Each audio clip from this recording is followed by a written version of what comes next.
Hey everybody, Kenny Ducey here for the Action Network, ready to give you my favorite play on Wednesday's NBA slate. This is Daily Action Picks for February 9th.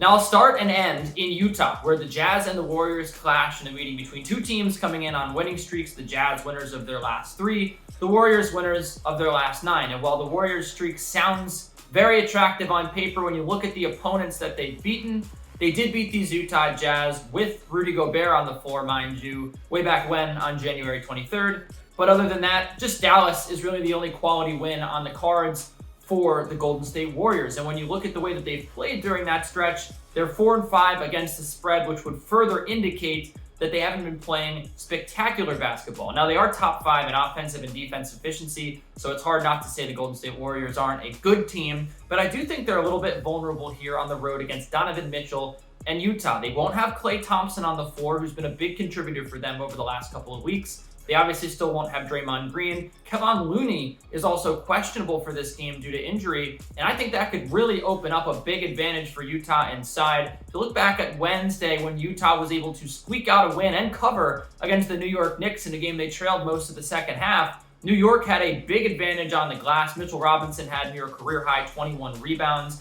and Utah in general was out-rebounded 46-40. They managed to get more points in the paint than the Knicks, and they managed to win the game in the paint despite the mismatch there without Rudy Gobert, but they were particularly victimized by the New York Knicks front court. Now, without Green and without Looney, I see it very difficult for Golden State to be well equipped to capitalize on this advantage. I think that they can be beaten from the perimeter with Donovan Mitchell, who's been absolutely spectacular since coming back from injury, shooting better than 40% from 3 and averaging 25.5 points per game over his 2. And I think Mitchell could be the difference maker here for Utah. His versatility and his ability to get baskets for Utah, while their 3-point shots have not been falling. They only hit about a quarter of their threes in that game against the New York Knicks. I think that this could really turn into a difficult spot for Golden State, who is a little short-handed here without Green, without Thompson, and perhaps without Looney. That's it for me. You can check out more of our amazing content on the Action Network app.